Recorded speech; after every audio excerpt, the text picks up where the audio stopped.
Bismillahirrahmanirrahim.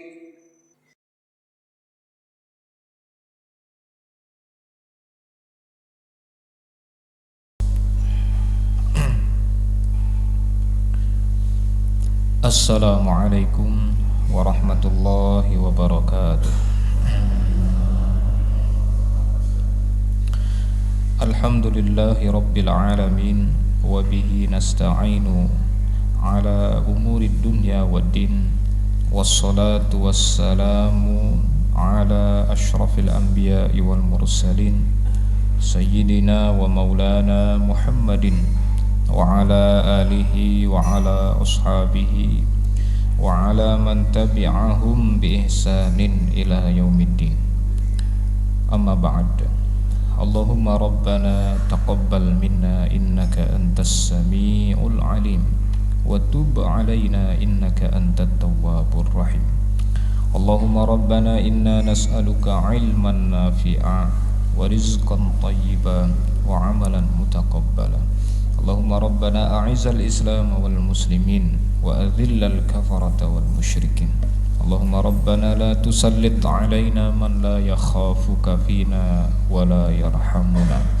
Allahumma amin. Hadirin rahimakumullah, para bapak dan ibu Masjid Utsman bin Affan rahimakumullah. Semoga pada pagi hari ini, di subuh hari pertama hari Ahad, hari Wahid, hari yang pertama di pekan ini, dan ini adalah hari Ahad terakhir dari bulan suci Rajab, yang insya Allah nanti malam kita sudah akan berjumpa dengan bulan Sya'ban. Artinya jarak kita dengan Ramadan tinggal 1 bulan lagi. Mudah-mudahan umur masih dipanjangkan oleh Allah Ta'ala sampai jumpa kembali dengan bulan Ramadan. Dan semoga segala aktivitas kita di bulan suci Rajab yang sudah akan berlalu ini, baik itu aktivitas keagamaan ataupun aktivitas keduniawian, semoga selalu diberkahi oleh Allah Ta'ala dan amal ibadah kita Allah terima, karena memang bulan suci Rajab ibadah akan digandakan pahalanya. Dan semoga segala dosa dan kesalahan kita pun Allah ampuni dan dihapuskan. Kaum muslimin rahimakumullah, akhirnya kita berjumpa kembali di pekan yang kedua dari bulan Februari, bulan yang istimewa bagi bangsa ini. Nah, sebentar lagi kita akan menghadapi fase perubahan besar, yaitu dimulai dari pergantian pemimpin untuk negeri kita. Kenapa kita sebut perubahan besar? Ini saya tidak menjiplak kata-kata dari pasangan calon manapun, tapi ini kata-kata umum yang sejak dulu sekali sudah pernah saya sampaikan tentang masa 40 tahun. Jadi begitu berlalu masa 40 tahun di suatu negeri dari titik tolaknya, maka akan terjadi perubahan besar di negeri itu. Karena itu adalah sunnatullah, itu adalah hukum alam yang tidak bisa ditolak oleh siapapun, tidak bisa dihalang-halangi dan tidak bisa kita hindari. Dia akan terjadi sebagaimana yang sudah Allah tetapkan. Nah, kalau titik tolak pertamanya adalah 1945, itu tahun kemerdekaan, maka 40 tahun kemudian adalah 85. 40 tahun kemudian adalah 2025. Jadi kalau menggunakan kalender Masehi. Tapi jika menggunakan kalender Hijriah berarti dikurangi 1 tahun per 30 tahun ya, karena dia lebih cepat. Jadi gimana hitungannya? 2023 atau 2024. Jadi negeri kita memang sudah akan memasuki fase ketiga 40 tahunnya, dan pasti akan terjadi perubahan besar. Tunggu saja perubahannya seperti apa, tunggu saja. Kita berharap, kita punya harapan semoga perubahan besar nanti adalah perubahan dari yang baik atau yang kurang baik ke arah yang jauh lebih baik. Itu harapan kita bersama. Nah, oleh karena itu di pagi hari ini sebagai bekal kita bersama, walaupun mungkin Bapak Ibu saudara sekalian sering mendengarkan kajian tentang kepemimpinan akhir-akhir ini, entah itu yang offline maupun yang online, tapi nampaknya ini juga penting kita sampaikan di pagi ini, dan siapa tahu mungkin ada beberapa bagian kajian yang belum tersampaikan di tempat yang lain. Maka di pagi ini kita ngaji bersama, belajar bersama sebagai bekal ilmu sebelum kita amalkan nanti tanggal 14 Februari insyaallah. Kami mengawali kajian subuh ini dengan sebuah pertanyaan sebelum nanti kita masuk kepada tema utama kita. Pertanyaannya dilontarkan oleh para ulama yang nanti mereka bahas dan mereka sudah memutuskan kesimpulan-kesimpulannya atau jawaban-jawaban dari pertanyaan ini. Pertanyaannya adalah hukmu talabil imamah. Mohon maaf, ini saya awali dengan tema fikih dulu sebentar sebelum nanti kita masuk ke ayatnya. Nanti kita kembali lagi ke tema fikih lagi. Hukum minta jabatan. Hukum minta jabatan. Ini tema awal kita. Secara fikih ini sudah dibahas. Apa hukumnya? Mengapa ini dipertanyakan dan nanti akan dikaji oleh para ulama? Karena yang pertama, Rasul sendiri Shallallahu Alaihi Wasallam pernah melarang salah satu sahabatnya yang bernama Abdurrahman bin Samurah untuk minta jabatan. Ya Abdurrahman, la tas'alil imarah. Wahai Abdurrahman, kamu jangan minta jabatan, jangan minta dipilih sebagai pemimpin. Padahal kaidah umumnya, kaidah dasarnya, kalau ada larangan di dalam hadis, maka hukumnya menghasilkan hukum apa? Kalau ada larangan, Rasul melarang, kira-kira menghasilkan hukum apa? Hukum haram. Dan hadis itu sahih, riwayat Bukhari dan Muslim, gampang dicari, cek saja nanti. Sedangkan di Al-Quran sendiri, di surat Yusuf, surat ke-12 ayat ke-55, beliau Nabi Yusuf berkata, ij'alni, jadikan aku. Ini kalimatnya Nabi Yusuf kepada Raja Mesir waktu itu. Jadikan aku sebagai menteri perbendaharaan. Artinya beliau minta ditunjuk sebagai pejabat, minta jabatan. Nabi Yusuf itu minta jabatan. Terus gimana kesimpulannya? Nah itu hadis melarang, ayat malah ayat malah gimana? Seperti membolehkan. Membolehkan. Ini sinkronisasinya bagaimana? Kalau dikombinasikan ayat dan hadis ini bagaimana? Karena kaidah berikutnya adalah tidak mungkin hadis sahih bertentangan dengan ayat Quran. Itu tidak mungkin. Tidak pernah ada ceritanya hadis kok sahih lewat Bukhari Muslim lagi sahihnya, bukan sahih main-main. Maksudnya bukan sahih biasa. Kok dia bisa bertentangan dengan ayat Quran? Itu tidak mungkin, Pak. Mustahil terjadi. Nah, dengan cek saja. Tidak mungkin ada hadis sahih yang sudah diputuskan sahih oleh para ahli hadis, kok dia bertentangan dengan ayat? Itu tidak mungkin. Karena salah satu kriteria hadis sahih adalah tidak bertentangan dengan ayat Quran. Itu salah satu kriterianya. Oke, pertanyaannya seperti itu. Terus jawabannya bagaimana? Berarti para ulama akan mengkombinasikan antara hadis tadi dengan ayat Quran. Terus kesimpulannya seperti apa? Maka disimpulkan yakhtaliful hukmu bi ikhtilafi halit talibi. Hukum minta jabatan itu berbeda-beda tergantung pada orang yang meminta. Siapa dia punya kapasitas apa. Tidak bisa dipukul rata haram, juga tidak bisa dipukul rata boleh. Terus bagaimana keadaan yang dimaksud seperti apa? Wa fa in kana la yasluhu laha illa syakhsun, jika di suatu negeri tidak ada orang lain yang layak menjadi imam atau pemimpin kecuali hanya satu orang, wajaba alaihi an yatlubaha, maka yang satu orang itu wajib minta jabatan. Yang satu itu wajib maju sebagai pemimpin karena tidak ada lagi yang layak menjadi pemimpin selain dia. Oke, kenapa kok jadi wajib, Pak? Kok kesimpulannya wajib? Ini saya bacakan teks dari kitab besar halaman 218, Al-Mausu'ah Al-Fiqhiyah, ensiklopedia fikih. Kenapa kok jadi wajib? Padahal hadis melarang, ayat menceritakan tanpa menerangkan hukumnya, tapi kenapa kesimpulan para ulama malah jadi wajib? Ketika di suatu negeri yang layak jadi pemimpin hanya satu orang, yang lain tidak layak. Nah, yang satu orang ini wajib maju jadi pemimpin. Dia wajib mengajukan dirinya sendiri untuk dipilih sebagai pemimpin. Kenapa kok bisa wajib itu, kenapa? Kan gampang jawabnya. Gimana Pak Guru? Iya, karena keberadaan pemimpin di suatu masyarakat itu kebutuhan dasar, kebutuhan pokok, wajib untuk ada. Maka wajib pula hukum turunannya, jadi wajib pula seorang yang layak jadi pemimpin dan yang lain tidak ada yang layak untuk dia maju jadi pemimpin. Dia minta jabatan.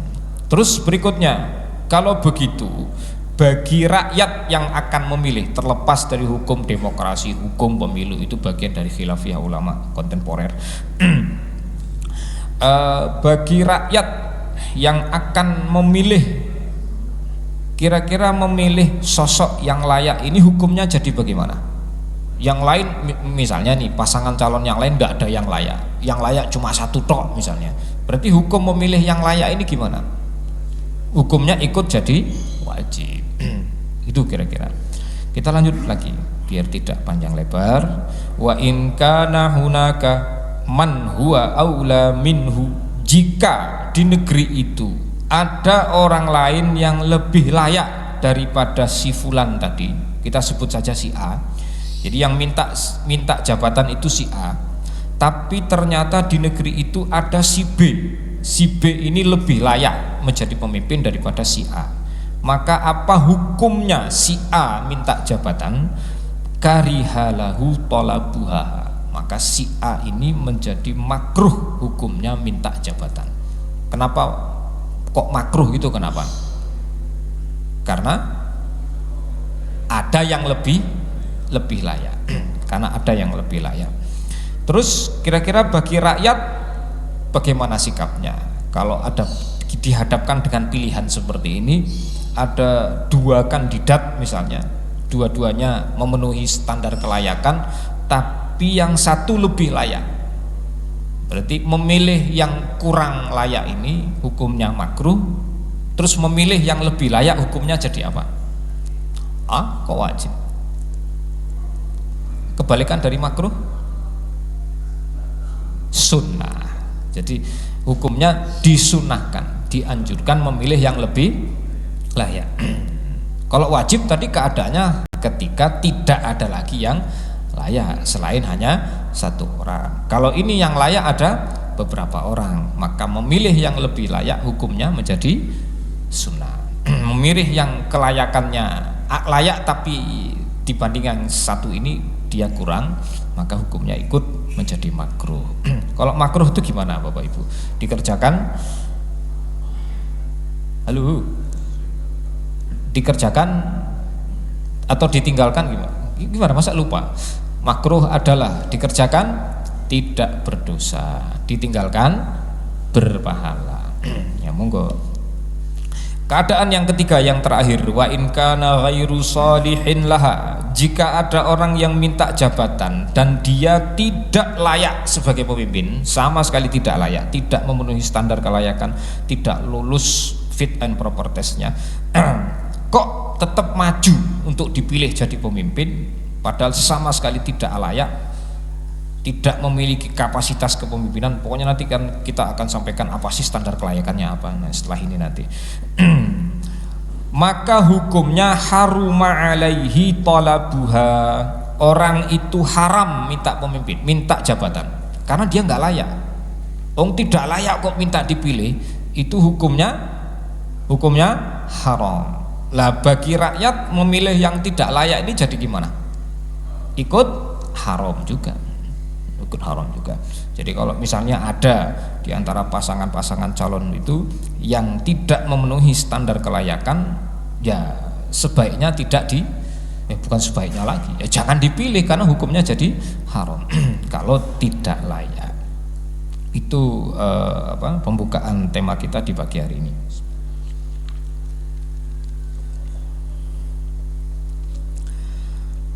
Judulnya tadi apa Pak sebelumnya?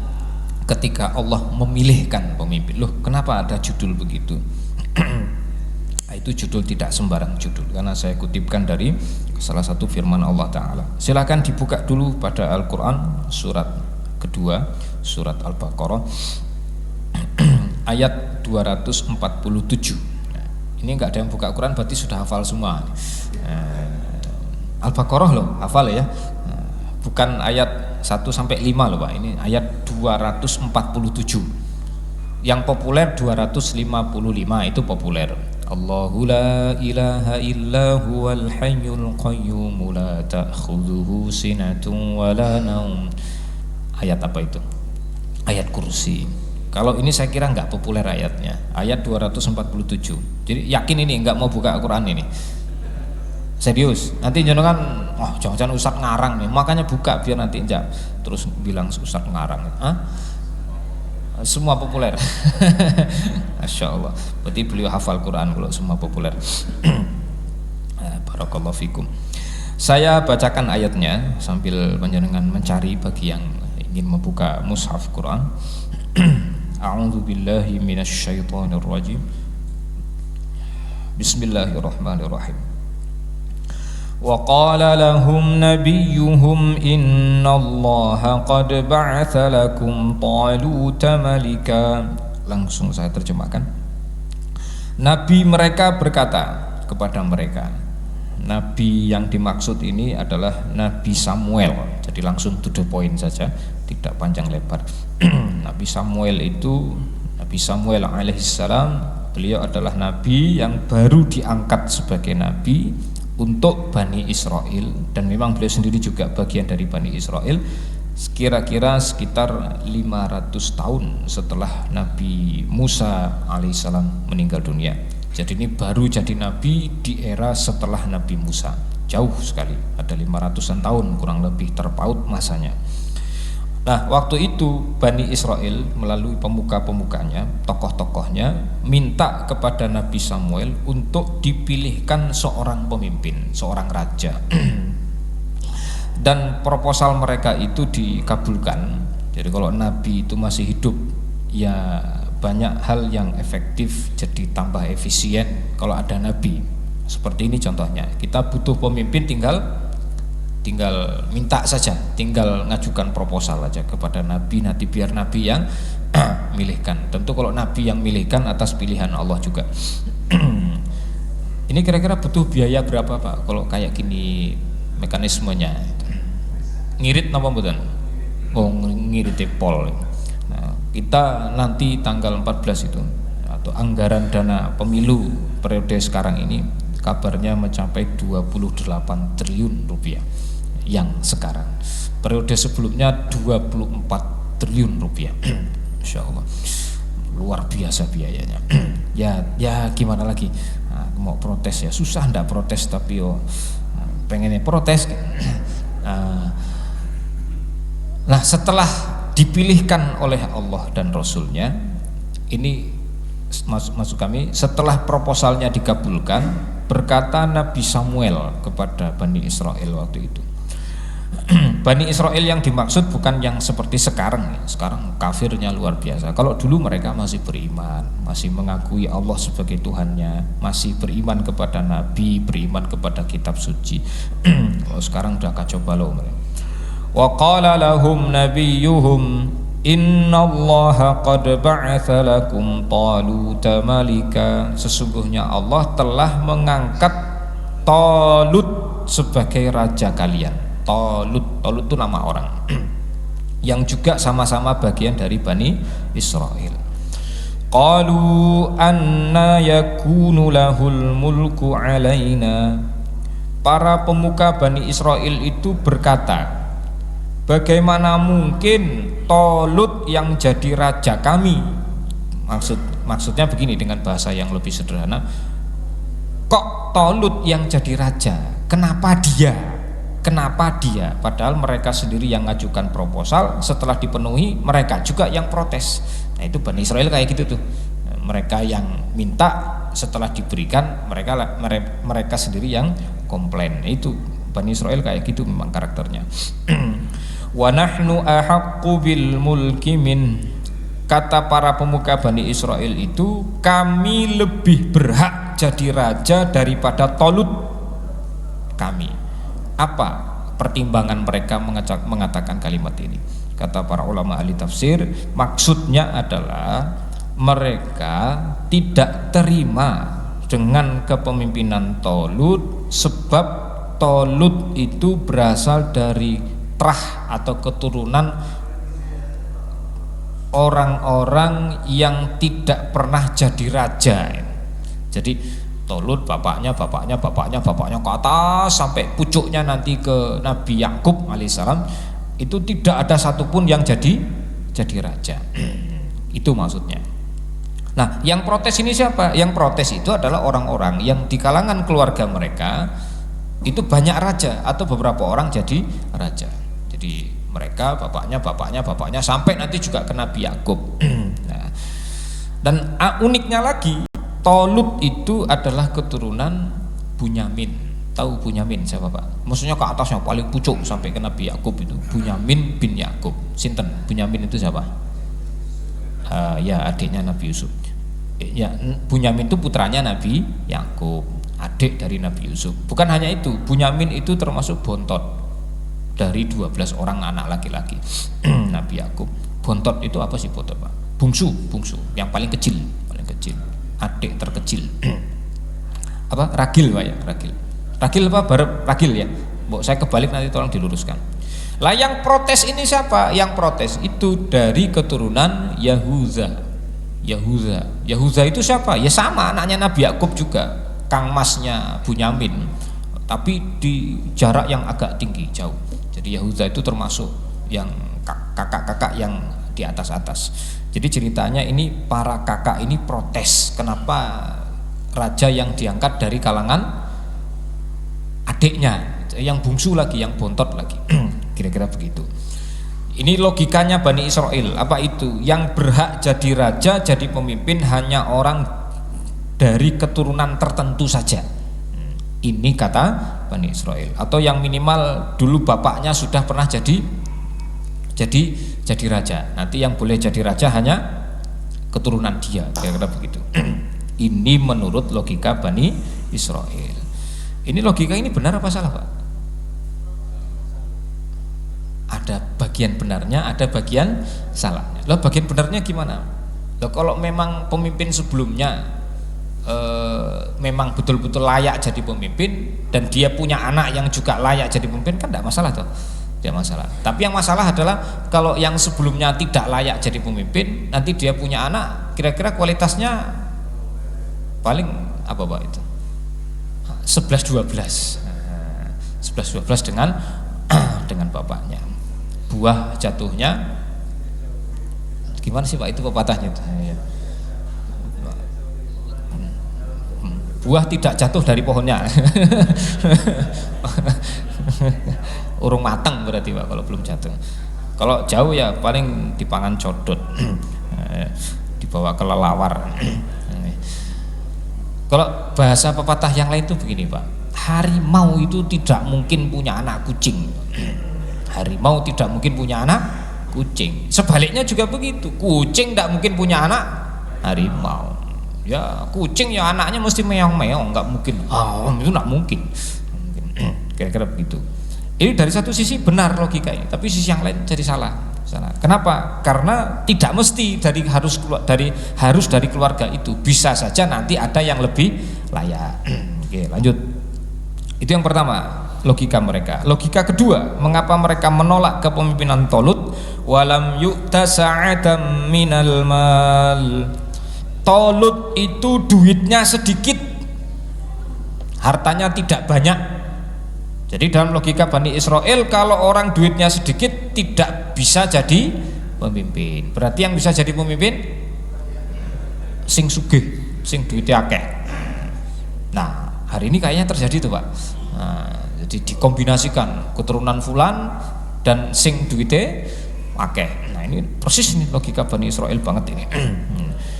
Nah, apakah ini benar? Nah, kalau ini sih jelas salahnya kalau yang kedua ini. Kalau yang pertama tadi masih bisa cerempet-cerempet lah, ada benar-benarnya sedikit. Tapi kalau ini udah salah benar. Terus yang berikutnya adalah qala innallaha astafahu alaikum. Nah, ini kalimat ini yang kita jadikan judul tema kita. Sesungguhnya Allah telah memilih rajamu, telah memilihkan Tolut sebagai rajamu. Kata Nabi Samuel, Allah memilihkan, Allah sendiri yang memilih Tolut itu sebagai raja kalian. Itu bukan atas pilihan, bukan atas dasar pilihan kalian, tapi itu Allah yang memilihkan. Saya ulangi Pak, ini yang memilihkan adalah Allah. Terus kalau Allah yang memilihkan, maka kriteria yang layak menjadi pemimpin ada dua hal yang disebut oleh Nabi Samuel untuk membantah dan mematahkan argumennya Bani Israel. Kata Nabi Samuel, wazadahu bastatan fil ilmi wal jism. Allah telah menganugerahkan, melebihkan pada diri Tolut itu dibandingkan kalian, bastatan fil ilmi, ilmu yang lebih luas, dan jisim dan fisik yang lebih perkasa dibandingkan kalian. Jadi Tolut walaupun dari keturunan anak paling bungsu, tapi secara ilmu dia yang paling luas, paling alim dari semua ulama Bani Israel yang ada waktu itu. Dan yang kedua, secara fisik dia paling gagah, paling perkasa, wajahnya paling rupawan, paling berwibawa. Oke Pak, ini dua kriteria kelayakan calon pemimpin yang langsung dipilihkan oleh Allah Ta'ala. Apa itu Pak? Yang pertama, ilmunya luas. Satu lagi, fisiknya gagah perkasa. Loh, fisik yang gagah perkasa itu gimana tuh Pak? Sehat. Nah, nanti kita bahas Pak, tenang, nanti ada pembahasannya.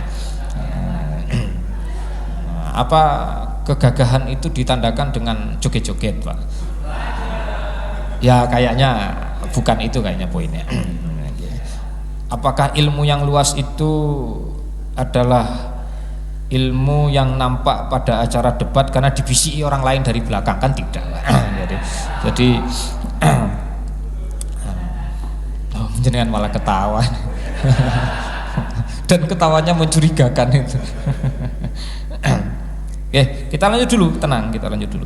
Wallahu yu'ti mulkahu man yasha. Dan Allah memberikan pemerintahan atau kerajaan atau kekuasaan kepada siapapun yang Dia kehendaki. Ini kalimat Allah sendiri. Kalau yang tadi Allah mengutip kalimatnya Nabi Samuel, itu kalimatnya Nabi Samuel diabadikan jadi ayat Quran. Nabi Samuel menggunakan kata istofahu. Ini pemimpin pilihan Allah untuk kalian, pilihan Allah.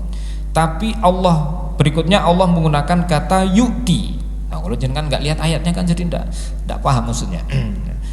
Saya ulangi Pak, di dalam ayat ini itu ada kombinasi kata unik Pak.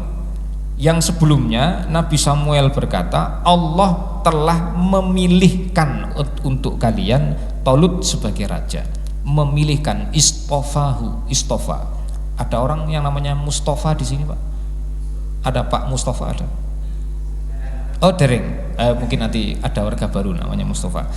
Mustafa itu artinya terpilih, orang yang terpilih. Kata Sofiyun, atau mungkin ada anak-anak kita yang dikasih nama Sofiyah. Itu orang-orang pilihan. Sofi itu juga bisa bermakna bening, jernih, murni gitu. Istofahu, Allah telah memilihkan. Tapi di kalimat berikutnya, kalimat Allah beda lagi. Wallahu yu'ti, Allah memberikan kerajaan, memberikan kekuasaan kepada siapapun yang Dia kehendaki. Antara memilihkan dengan memberikan itu sama atau beda Pak? Terasa bedanya ada? Yang kita inginkan itu pemimpin pilihan Allah, bukan pemimpin hasil pemberian Allah. Itu dua hal yang berbeda. Karena bedanya di mana, Ustaz? Semua orang yang jadi pemimpin di muka bumi di negara manapun itu semua sudah pasti pemberian Allah, izin dari Allah. Allah nggak izinkan, nggak mungkin dia jadi pemimpin. Allah nggak ngasih kekuasaan, tidak mungkin dia bisa jadi penguasa. Oke? Tapi tidak semua penguasa di bumi ini hasil pilihan Allah Ta'ala. Nyambung betul kan? Kalau penguasa atau pemimpin di muka bumi ini betul-betul hasil pilihan Allah, paling tidak kriterianya ini, dua hal ini terpenuhi minimal. Masih ada kriteria yang lain, masih banyak. Ini baru yang minimal dan paling utama. Ilmunya luas, fisiknya kok kuat sih? Kuat itu turunannya saja, gagah perkasa, fisiknya gagah perkasa. Loh, kalau sekedar kuat ada loh Pak, orang awake cilik tapi memang tenaganya kuat, iya ada gitu. Tapi bukan itu yang dimaksud. Bukan sekedar tenaganya kuat, tapi secara casingnya dia juga memang gagah perkasa, Ya, terjemahan Depak saja mengatakan perkasa kok, tubuh yang perkasa itu terjemahan Depak. Itu hasil pilihan Allah, betul. Hasil pilihan Allah. Nah, yang kita inginkan adalah pemimpin pilihan Allah, bukan pemimpin pemberian dari Allah Ta'ala. Wallahu wasi'un alim. Allah maha luas pemberiannya dan maha mengetahui. Jadi maksudnya ya, bisa kepemimpinan itu atau kekuasaan itu bisa Allah berikan kepada siapa saja, baik orang yang layak ataupun orang yang tidak layak, nanti bisa saja dia diberi kekuasaan oleh Allah Ta'ala. Tapi yang kita inginkan bukan itu. Sudah cukup apa masih mau lanjut? Oh, masih lanjut. Ini semakin dilanjut semakin berat nanti. Semakin mengarah, atau malah bikin jenengan kecewa nanti jadinya. Karena kita akan bahas pembahasan berikutnya, standar kelayakan calon pemimpin itu apa selain dua hal tadi. Yang dua hal tadi pun itu masih ada penjabarannya. Nih, sedikit saya kasih bocorannya. Dua syarat yang disebutkan di dalam ayat, dua kriteria calon pemimpin yang tadi disebutkan di dalam ayat. Jangan dikira itu hanya untuk kejadian itu saja atau peristiwa Tolut, bukan. Itu berlaku umum sampai kapanpun, universal, dimanapun sama. Apa tadi? Ilmu yang luas, fisik yang gagah perkasa. Dari dua ini, yang pertama itu masih dikhilafiyahkan oleh para ulama. Apakah ini syarat sah atau bukan syarat sah? Tahu syarat sah, Pak? Syarat sah itu apa, Pak? Apa? Ada syarat wajib, ada syarat sah. Ini syarat sah. Nah, syarat sah itu apa? Kalau tidak ada gimana? Berarti tidak sah. Kalau syarat wajib, ya kan harus ada juga. Kalau tidak ada, kok rasa gimana toh? Kok batal? Syarat wajib tidak terpenuhi. Lah kira-kira konsekuensinya apa kalau syarat wajib tidak terpenuhi?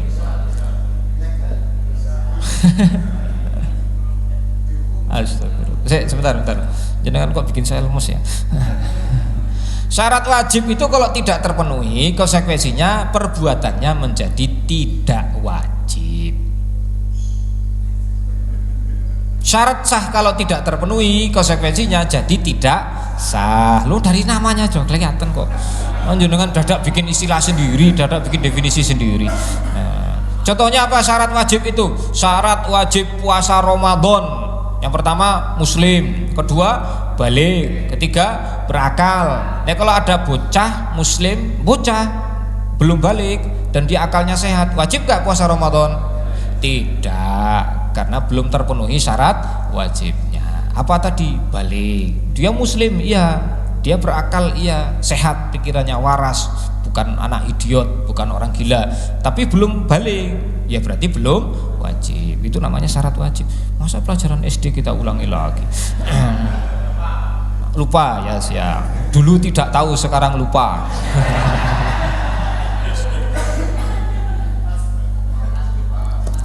Itu pokoknya alasan paling cepat cepat dan berkhasiat, lupa. Kalau syarat sah berarti jika tidak dipenuhi maka perbuatan yang dia lakukan menjadi tidak sah. Contohnya apa tuh? Syarat sah sholat apa Pak? Kok niat itu rukun, beda lagi nih. Suci badan, suci pakaian, suci tempat dari hadas dan najis, itu kan syarat sah. Apalagi menghadap ke arah kiblat, apalagi Pak? Masuk waktu. Itu kalau syarat sahnya belum terpenuhi kok sudah dia kerjakan sholatnya, berarti sholatnya jadi tidak sah. Kalau syarat sah kepemimpinan tidak dia penuhi, berarti kalau dia jadi pemimpin tidak sah. Itu loh Pak maksudnya.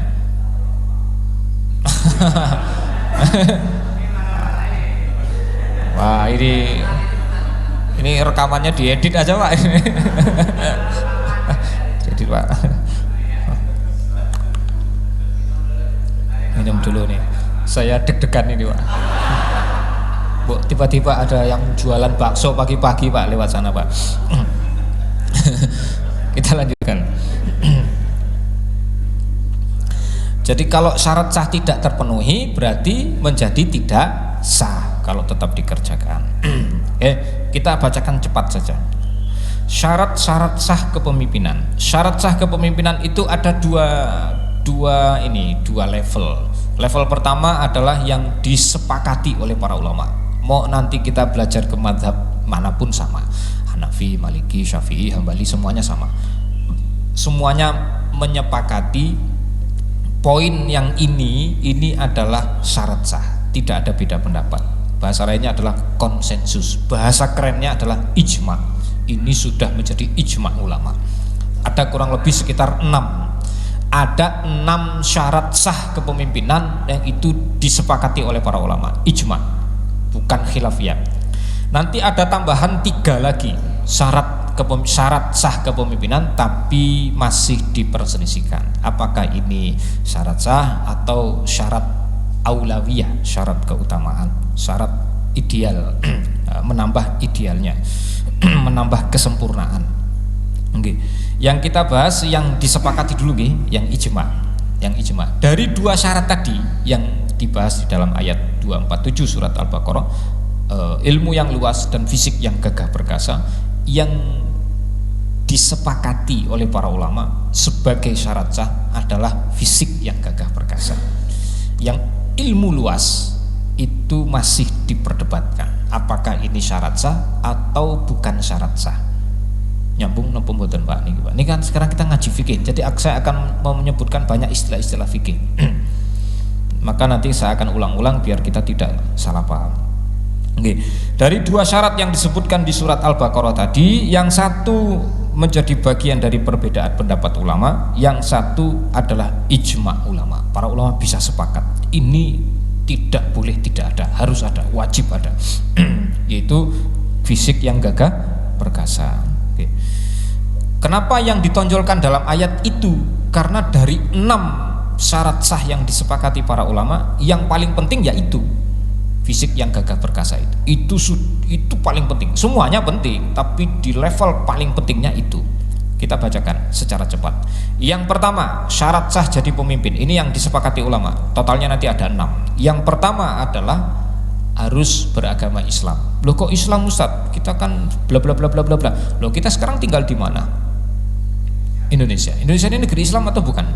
Iya. Jumlah penduduknya paling besar di dunia yang muslim. Lebih dari 200 juta muslim di Indonesia. Jadi penduduk muslim di dunia ini, Indonesia menyumbang paling banyak.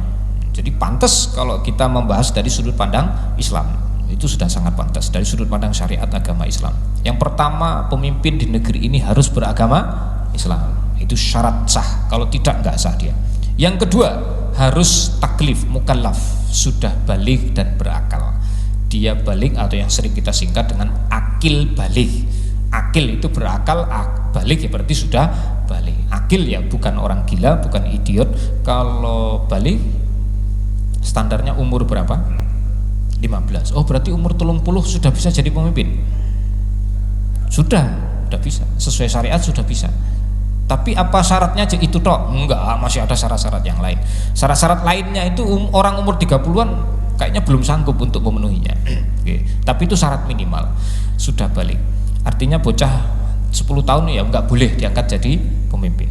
Yang ketiga syaratnya adzukuriyah, harus laki-laki. Tidak boleh perempuan. Ini para ulama sepakat, enggak ada beda pendapat. Ini saya pengen menambah pembahasan tapi waktunya singkat sekali. Jadi ya, kita cukupan dengan ungkapan sederhana itu aja. Yang keempat, al-hurriyah. Hurriyah itu artinya merdeka, bukan budak, bukan hamba sahaya. Loh, Indonesia kan nggak ada budak, Ustaz. Betul, nggak ada budak. Nggak ada budak. Budak. Oh, di Malaysia yang ada budak. Budak-budak kecil di Malaysia. Di sini nggak ada. Budak hamba sahaya itu hampir-hampir tidak ada lagi di dunia, hampir-hampir tidak ada. Walaupun Indonesia tidak ada budak, tapi secara substansi masih bisa kita pakai. Kenapa budak tidak boleh jadi pemimpin atau tidak sah jadi pemimpin? Karena dia sendiri masih berada di bawah kekuasaan orang lain. Substansinya itu. Jadi kalau ada pemimpin sudah terpilih jadi pemimpin atau mau dipilih jadi pemimpin, dia masih berada di wilayah kekuasaan orang lain, dia itu cuma suruhan orang atau di remote dari jarak jauh, ya nggak boleh jadi pemimpin. Dia tidak ada bedanya dari budak atau hamba sahaya. Ini tidak sah ini. Oh, dia cuma pajangan tok, hanya boneka saja, oh, nggak bisa ini jadi pemimpin. Nah, dia apa kemarin istilah yang keren itu, Pak? Kok keren? Enggak keren banget lah. Petugas apa gitu, nggak boleh. Ya serius Pak, itu nggak boleh, kalimat itu nggak boleh ada, karena KPPS ya nggak boleh itu. Ini kayaknya ada petugas KPPS di sini nih. Ada ketuanya ya. Lagi viral ini Pak, lagi viral. Iya, masya Allah, mantu idaman ya. Kerja sehari gajinya berapa Pak? 1,3. Tapi kerjanya memang sehari tak, itu masalahnya. Kerja. Kalau gaji sehari sekian, kerjanya sebulan kan wah keren banget loh. Langsung bojo loro kayaknya.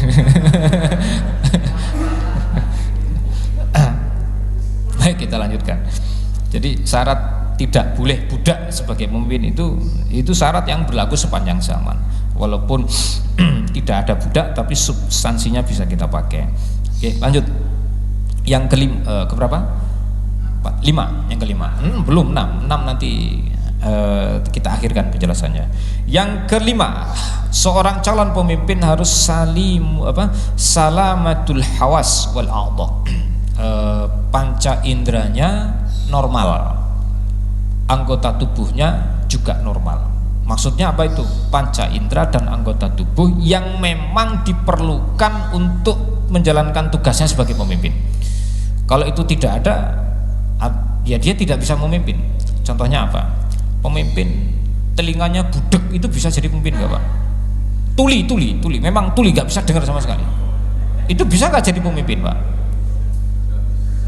Apalagi pemimpin sekelas kepala negara ini budek, itu kira-kira gimana? Bisa jadi pemimpin? Bisa menjalankan tugasnya sebagai pemimpin? Kepriwe carane Pak? Oh, lewat tulisan Ustaz. Repot sekali. Kalau kombinasi telinganya budek, mulutnya bisu, lebih nggak mungkin lagi kan. Nah, jadi itu yang dimaksud. Jadi pemimpin itu hendaknya panca inderanya normal, matanya tidak buta, telinganya tidak tuli, mulutnya tidak bisu. Termasuk nanti anggota tubuhnya tidak cacat yang menghalangi dia sebagai pemimpin. Kalau kakinya pincang-pincang dikit, mungkin masih bisa. Tapi kalau sudah tangannya buntung dua-duanya lah, ini kan nggak mungkin bisa jadi pemimpin. Nah, kira-kira begitu. Itu syarat yang ke-5. Yang ke-6. Nah, yang ke-6 ini sebenarnya bagian intinya. Dari 6 syarat yang disepakati, justru yang ini yang paling penting. Apa itu? Tadi bastotan fil jismi. Fisiknya gagah perkasa, wajahnya rupawan berwibawa. Yang ganteng lah, oke lah, bagus intinya, wajahnya bagus. Para ulama menyebutkan syarat yang ke-6 ini harus terpenuhi di dalamnya 3 hal. Syarat yang nomor 6 ini. Yang pertama al-jur'ah. Jur'ah itu tadi yang kita bahas, yaitu kewibawaan, kegagahan fisik. Jadi fisiknya gagah. Fisik gagah itu standarnya apa sih, Pak? Oh, anu gagah. Kalau ditanyakan ke ibu-ibu itu kira-kira orang yang fisiknya gagah itu kayak apa, Bu? Good looking itu kayak apa gitu maksudnya. Maksudnya postur tubuhnya tingginya seberapa, gedenya seberapa, berat badannya seberapa. Itu kan mestinya kan ada standarnya. Nah, kalau para ulama menyebutkan tinggi, besar, wajahnya bagus, rupawan, berwibawa. Ada nggak orang gede dhuwur tapi nggak berwibawa? Ada, Pak? Ada nggak orang yang badannya pendek, nggak begitu tinggi, badannya kecil tapi wajahnya berwibawa? Ada. Nah, itu juga belum cukup. Jadi kombinasinya harus apa tadi? Tinggi, besar, berwibawa, wajahnya juga berwibawa, bagus dan berwibawa. Ngoten, Pak? Lu ada, Pak, orang ganteng, Pak, tapi nggak berwibawa, malah ke arah feminim, jadi kemayu. Malah wah, ini istilahnya beda lagi nih, udah malah tulang lunak kata anak udah. Di presto itu kayaknya tulang lunak. Nah, itu juga nggak bisa yang begitu. Dan nuwun sewu, Pak, ini syarat yang nomor 6 ini justru sesuatu yang sifatnya gawan bayi itu, setelan pabrik. Dari sononya sudah begitu, nggak bisa direkayasa, nggak ada sekolahnya juga, nggak ada sekolahnya. Jadi fisik yang gagah perkasa, wajah yang bagus berwibawa, itu gawan bayi. Dan Allah sudah menyediakan untuk setiap negeri, setiap tempat, setiap daerah akan selalu ada orang yang seperti itu. Akan selalu ada orang yang begitu, fisiknya gagah, wajahnya rupawan, berwibawa, akan selalu ada. Tinggal dicari saja, cari aja. Begitu. Terus yang kedua, tadi masih di nomor 6, kita masih berada di nomor 6, yaitu syarat kapasitas kepemimpinan yang sifatnya bawaan lahir itu. Yang pertama, fisiknya gagah, wajahnya bagus, rupawan, itu disebut dalam bahasa Arab dengan kata jur'ah, al-jur'ah. Catat aja, Pak. Yang kedua, orang yang layak jadi pemimpin yang memiliki kapasitas kepemimpinan sejak dia lahir, dia harus memiliki asyaja'ah, keberanian.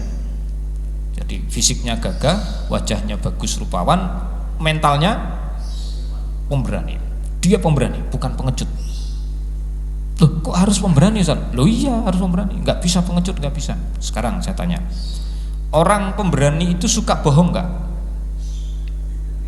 Kenapa? Kok bisa seorang yang pemberani dia nggak suka bohong? Nah, apa yang dia takutkan nggak ada, ngapain bohong? Dan sebaliknya orang yang suka bohong biasanya penakut, pengecut. Mau jelas. Loh, kenapa dia bohong? Ya dia takut ketahuan, dia takut begini, takut begitu. Akhirnya dia bohong. Nah, kalau sudah bohong sekali, nah, bohong terus. Itu orang pengecut. Akhirnya sifat pengecutnya enggak sumbu-sumbu, enggak mari-mari, pengecut terus. Orang suka bohong. Orang pemberani itu kira-kira pelit enggak? Pemberani pelit enggak, Pak? Gimana orang pemberani gimana? Coba jenengan lihat para jagoan di masyarakat itu. Jagoan itu justru adalah orang-orang paling dermawan, Pak. Fisiknya gagah, wajahnya tampan, rupawan, bagus, orangnya sangat pemberani, tapi uniknya dia sangat dermawan. Sangat dermawan. Sebaliknya, orang bakhil biasanya pengecut. Ini saya tidak menghadirkan dalilnya dari ayat dan hadis. Saya dihadirkan dalilnya lebih kokoh lagi. Tapi ini kira-kira begitu kesimpulannya. Masih ingat doa pagi sore, Allahumma inni a'udzubika minal hammi wal hazan, terus wal ajzi wal kasal. Dari ajz itu fisik yang lemah, kasal itu sifat malas. Ada hubungan apa orang fisiknya lemah dengan malas? Berhubungan enggak? Ada kaitannya enggak?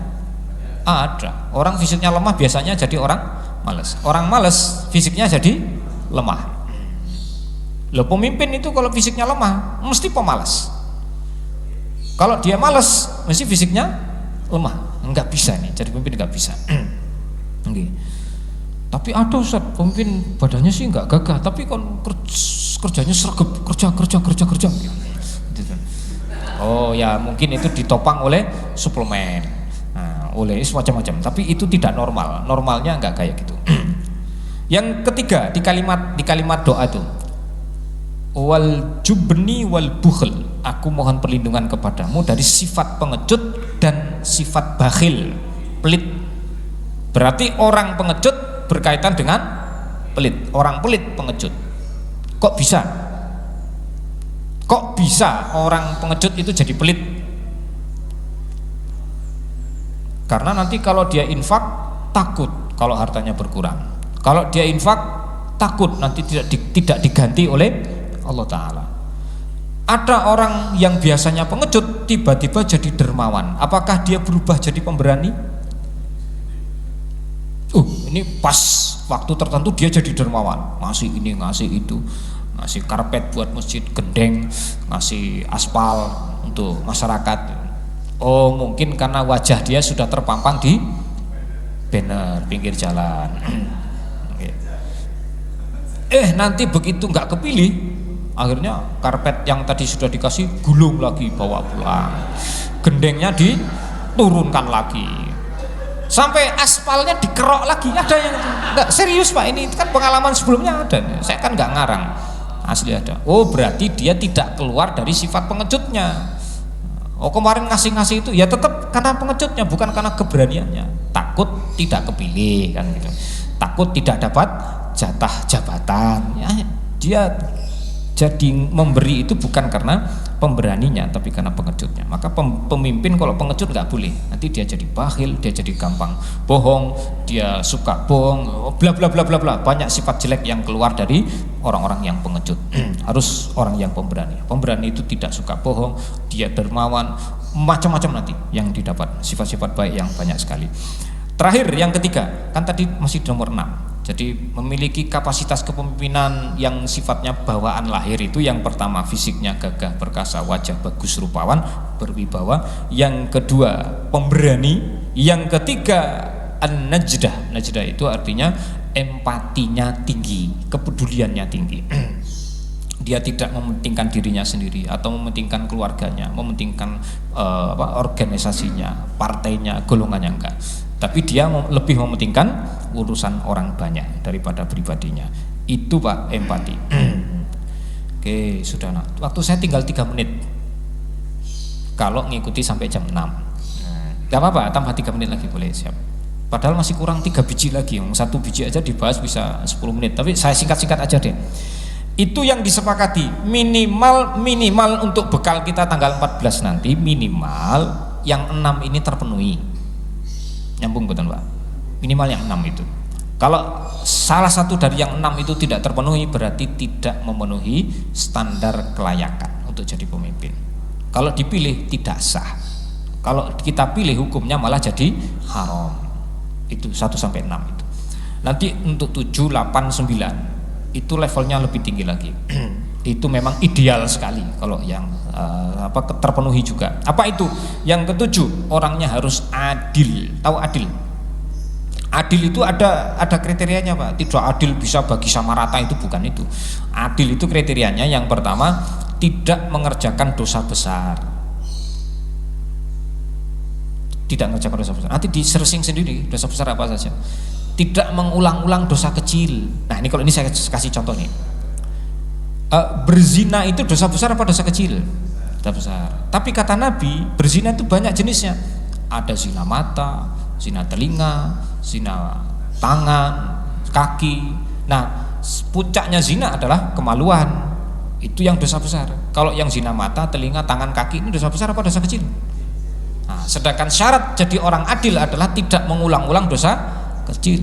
Nah, salah satu bentuk zina mata apa? Melihat aurat lawan jenis. Itu kan zina mata. Dosa besar apa dosa kecil? Nah, kalau ada orang yang suka mengulang-ulang itu, kira-kira orang yang adil nggak tuh? Salahnya di mana? Saya suka kok, misalnya gitu. Berarti kan hilang keadilannya karena dia mengulang-ulang dosa kecil. Kayaknya dulu ada yang ngomong gitu Pak ya. Nanti coba di searching lagi, dicari lagi ya. Nanti ya, mungkin datanya keteriwal. Ya. Ya. Yang ketiga, salimus sarirah.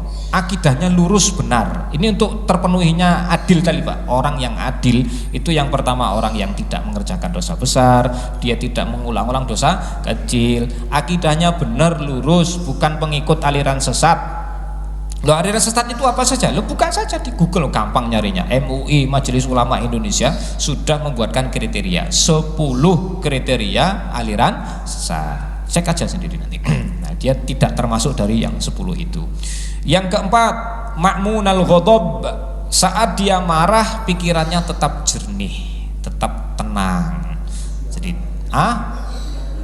ya orang gebrak-gebrak meja lah. Nah, jadi dia pikirannya tetap tenang.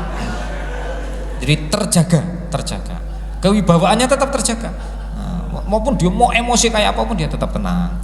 Nah, itu nanti berguna ketika jadi pemimpin. Jadi emosi pribadinya tidak mempengaruhi kebijakannya terhadap rakyatnya. Oke, kira-kira begitu. Yang kelima, yang terakhir, muhafizan ala muru'ati mislihi. Ini kalimat ini ada di kitab fikih. Saya sampai hafal syarat-syaratnya. Dia bisa menjaga marwahnya, kehormatannya sebagai seorang pemimpin. Apa itu marwah? Marwah itu sesuatu yang kalau dikerjakan, merusak marwah itu begini Pak. Suatu perbuatan kalau dilakukan oleh seorang pemimpin itu bisa merusak marwah dia. Tapi kalau dilakukan orang lain nggak masalah, biasa aja gitu. Itu bukan dosa besar, bukan dosa kecil. Tapi kalau dilakukan nggak pantas gitu. Apa contohnya Pak itu? Kalau pemimpin yang melakukan itu tuh orang pantas gitu loh Pak. Makan sambil, loh kalau itu mah bukan muruah lagi Pak. Yang murah tuh. Wah, ini saya ngomong sana loh Pak. Kameranya ke sana Pak, kameranya. Orang pantas gitu. Kalau dia yang begitu tuh nggak pantas. Kalau rakyat begitu ya biasa aja, wajar aja. Ya contoh kecilnya kalau imam sholat aja deh, nggak usah kepala negara lah, kudurun. Sudah komat nih, imamnya dari belakang tergopoh-gopoh karena sudah komat, dia maju ke depan. Sarungan sudah, pecian sudah, tapi masih pakai singlet misalnya. Kira-kira sholat jamaahnya sah nggak? Kenapa kok sah? Ya aurat sudah tertutupi dengan baik. Dosa enggak dia Pak? Enggak. Haram enggak, makruh ya enggak, karena enggak dosa gitu. Bukan. Haram enggak, itu bukan dosa besar, juga bukan dosa kecil. Tapi pantas enggak? Nah, jelas itu tidak pantas. Kalau makmumnya yang kayak gitu sih mungkin biarin aja lah, maklum lah gitu. Tapi kalau imamnya yang begitu ya ora pantas. Nah, itu namanya muruah yang begitu tuh. Itu Pak. Yang ke-8, syarat yang ke-8 tadi di dalam ayat, ilmu yang luas. Kalau ini saya ceritakan semua Pak, Masya Allah, nanti jenengan tambah kecewa. Tapi enggak usah ceritakan aja lah ya. Nah, kita pakai kata ilmu yang luas saja deh, biar jadi lebih umum. Padahal maksudnya itu sangat spesifik kan. Harus menguasai ini. Itu Pak, kalau dipelajari betul, mau dikuasai semuanya, semua syarat ilmu yang luas itu ingin dipenuhi betul, paling tidak dia punya gelar doktor 4 di bidang pengetahuan yang berbeda. Itu kira-kira umur berapa baru bisa tercapai? Tadi emosinya stabil, emosi tapi pikiran tetap jernih, tenang, kata-kata tetap tertata dengan baik. Itu kira-kira butuh umur berapa untuk bisa mencapai itu? 40 aja kayaknya masih urung. Nek 30 apa meneh nek 30 Mas. Semakin tidak terpenuhi. Ya, jadi syarat ini memang syarat ideal sekali. Makanya minimal yang 1 sampai 6 tadi. Nah, yang terakhir yang ke-9, kalau ini spesial karena ini tidak berlaku untuk kepala negara lokal, itu enggak berlaku. Ini hanya berlaku untuk kepemimpinan yang sifatnya internasional. Jadi sifatnya dunia, yaitu seorang khalifah. Jadi seorang calon khalifah harus dari Quraisy. Itu ada syaratnya. Memang itu resmi dari Nabi langsung. Harus dari Quraisy. Kalau bukan Quraisy, bukan Quraisy Shihab, bukan, beda lagi. Suku suku Quraisy asli maksudnya ya, yang masih ada hubungan nasab dengan Nabi Muhammad Shallallahu Alaihi Wasallam, suku Quraisy asli. Kalau itu ya, tapi itu untuk kepemimpinan Islam yang sifatnya internasional, bukan yang lokal. Kalau lokal sini ya terserah aja, mau Jawa, mau Batak, Minang, apa silakan, ada masalah. Itu dulu dari saya. Mohon maaf waktunya termakan 4 menit dan itu pun sudah disingkat-singkat banyak sekali. Jadi kalau ada yang kurang-kurang penjelasannya mohon dimaafkan. Kalau ada yang keliru ya juga dimaafkan. Kalau ada yang nanti masih butuh penjelasan ya monggo nanti kita bisa diskusi lagi. Tapi intinya seperti itu. Memang dari pasangan yang ada tidak ada yang sangat ideal seperti yang kita sebutkan, tapi minimal syarat minimalnya yang disepakati ulama 1 sampai 6 itu harus terpenuhi. Itu dulu, hadirahimahkumullah. Kesimpulannya adalah nanti bisa saja ada dari pasangan-pasangan calon itu yang wajib untuk kita pilih, ada yang hukumnya sunnah untuk dipilih, ada yang hukumnya makruh untuk dipilih, atau malah ada yang hukumnya haram untuk dipilih. Silakan aja disesuaikan dengan standar yang tadi kita pelajari. Nggak usah nanya-nanya ya Pak. Perlu pertanyaan? Nggak usah lah. Gimana? Golput, apa alasan golputnya? Kalau alasannya memang sesuai syariat, contohnya gini, kamu kok golput kenapa? Karena dari semua pasangan calon nggak ada yang memenuhi standar kelayakan. Ya sudah, berarti oke gitu. Tapi kalau tidak seperti itu alasannya, berarti sebaiknya jangan golput. Oke, sebagai penutup dari saya, kita berdoa kepada Allah Ta'ala dengan doanya para alim, para ulama. Allahumma la tusallit alaina man la yakhafuka fina wa la yarhamuna. Ya Allah, jangan Engkau berikan kekuasaan kepada kami, kepada orang. Jangan Engkau berikan kekuasaan atas kami kepada orang yang tidak takut kepadamu dan tidak sayang kepada kami. Itu doanya para alim, para ulama, dan sebagian dari kalimat doa tadi adalah doanya Nabi Muhammad SAW. Jadi mudah-mudahan nanti pemimpin yang Allah pilihkan untuk kita dengan ikhtiar kita adalah pemimpin yang takut kepada Allah dan pemimpin yang sayang kepada rakyatnya. Apalagi nanti tanggal 14 Februari katanya hari Valentine. Semoga nanti betul-betul Allah pilihkan. Ya saya juga nggak cocok dengan hari Valentine, tapi mudah-mudahan nanti Allah pilihkan untuk kita pemimpin yang sayang kepada kita. Subhanakallahumma rabbana wa bihamdika asyhadu an la ilaha illa anta astaghfiruka wa atubu ilaik. Segala kekurangan kesalahan dari kami pribadi, kebenaran dari Allah Ta'ala. Wal afu minkum walhamdulillahi rabbil alamin. Shallallahu ala nabiyina Muhammadin. Wassalamualaikum warahmatullahi wabarakatuh. Waalaikumsalam warahmatullahi wabarakatuh. Syukran jazakallah khair pada Ustadz Darussalam yang sudah menyampaikan kriteria memilih pemimpin terbaik untuk kita.